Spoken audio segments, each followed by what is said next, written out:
Welcome to the deep dive. Today, we're trying something, well, pretty unique. Yeah, definitely a bit of an experiment for us and for you listening. Right. So this whole deep dive looking at the top 5 AI news stories from today, Saturday, May 3rd, 2025, the research, the actual content outline, it's all been put together entirely by artificial intelligence. We're calling it the AI Daily Deep Dive. The idea is to give you a quick but thorough look at key AI developments, Yeah, as identified by AI itself. exactly. So let's jump right into what the AI flagged as the big stories today. First one, it involves politics and AI imagery. Ah, yes.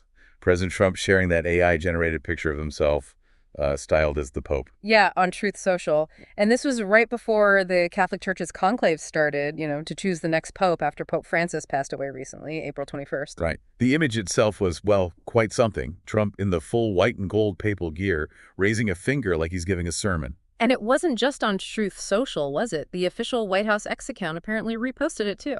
It did, yeah. Which, definitely amplified things, gave it a much wider audience. And predictably, perhaps, it stirred up quite a bit of negative reaction. Criticism came from Catholic leaders, like the New York State Catholic Conference. They voiced disapproval. Also Italian media, various political figures too. And the main complaint seems to be about the timing. Posting it during the Novemdiales, the official mourning period for the Pope. Exactly. Seen as insensitive, disrespectful, given the circumstances. Were there specific comments the AI picked up on? Yeah, a couple. Michael Steele, the former RNC chair, apparently called it narcissistic. And filmmaker Morgan J. Freeman labeled it deeply offensive to those mourning and, respecting the conclave process. It's interesting, too, because Trump had joked before, hadn't he? Saying being Pope would be his #1 choice, mentioned Cardinal Dolan. He had, yeah.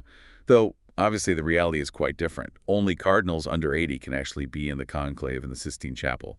There's about, 135 of them eligible right now? So it's purely symbolic or maybe provocative rather than reflecting any actual possibility. Absolutely. And the Vatican itself hasn't commented officially, as far as we know. But the reaction in Italy from politicians and media there seems pretty strong, calling it offensive, inappropriate. Yes, definitely struck a nerve there.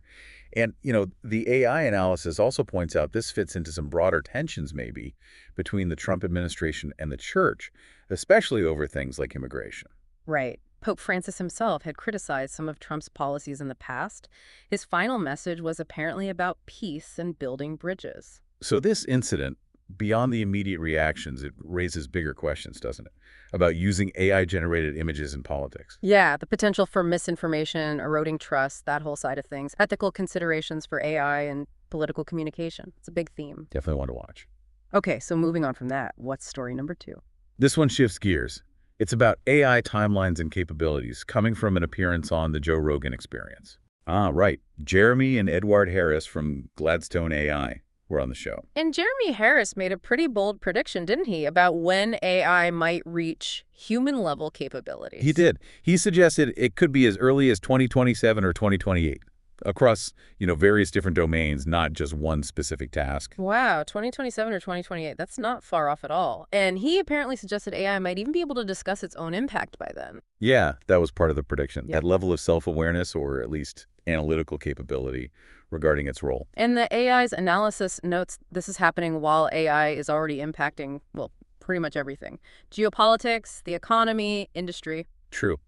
It's not happening in isolation. Edouard Harris had this interesting analogy. He called AI progress like hitting a scaling piñata. A scaling piñata, how does that work? Well, the idea is you keep hitting it, scaling up the AI models, and you just keep getting unexpected new abilities falling out.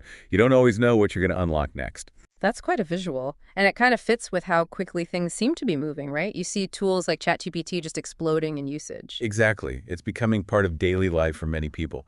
So the main takeaway here is really the speed, the sheer pace of development, and the urgency, perhaps, in figuring out the ethical side, the societal challenges. Makes sense.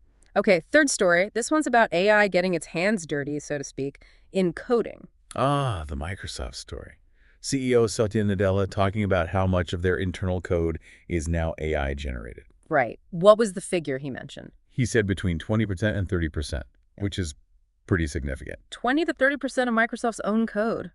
Wow, where did he say this? It was during a conversation with Mark Zuckerberg, actually, at the Lamicon conference, which focuses on large language models, so relevant audience. And he mentioned some nuances too, like it works better for some languages than others. Yeah, he noted higher success rates or efficacy in Python compared to something like C++ land, which makes sense given the data these models are often trained on. Did Zuckerberg have a figure for Meta or Google?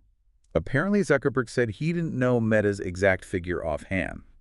But Sundar Pichai at Google has apparently reported something similar, maybe even higher, over 30% of Google's code being AI written. Okay, but the AI analysis included a note of caution here, right, about comparing these numbers directly. Yes, exactly. There aren't really any industry-wide standardized ways to measure AI-written code yet. Yeah. So it's more about the trend, this clear shift towards integrating AI into software development. Right, not just writing code, but reviews, testing, all that stuff. The goal being, obviously, boosting productivity efficiency, letting AI handle maybe the more repetitive coding tasks. Which naturally leads to the question, what does this mean for human developers down the line? Well, the thinking seems to be leaning towards a collaboration. Humans focusing on the higher level stuff, architecture, complex problem solving, design, while AI assists with the implementation. So not necessarily a replacement, but a change in the role. That seems to be the hope, or the current expectation. AI is a powerful tool transforming how software gets built. Okay. Story number 4 takes us into law enforcement and ethics again. Yes, this is based on an article by Professor Fraser Sampson, who used to be the UK's Biometrics and Surveillance Camera Commissioner. The title asks the question directly, should police AI have discretion? Dejection, like the ability for AI to make judgment calls. Exactly. Sampson dives into how complex that is. He brings up this old report from Lord Scarman back in 1981, defining discretion as the art of suiting action to circumstance. It's fundamental to policing, things like stop and search decisions. So the argument is, can an AI replicate that kind of nuanced judgment? Well, that's the core debate. The article suggests AI could be really useful for administrative things, planning resource allocation, logistics, maybe analyzing data patterns. But the ethical red flags go up when AI starts making decisions that impact people's rights directly in operational settings. Precisely. There's a big difference between AI as a decision support tool, giving information to a human officer, versus AI as the decision maker. Are there arguments for giving AI discretion? Some potential upsides are mentioned, yeah. Maybe increased efficiency or effectiveness in specific areas, like, say, identifying patterns of online harm much faster than humans could. But the counter-arguments... I focus on the importance of human judgment, empathy, context, things that are hard to code. Okay. And the risk of damaging public trust if decisions seem automated and impersonal, or worse, biased. Bias. That always comes up with AI. Right. AI can inherit biases from its training data.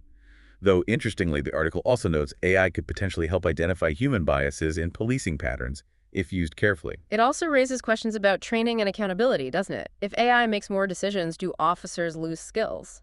And who's responsible if an AI decision is wrong? Big questions.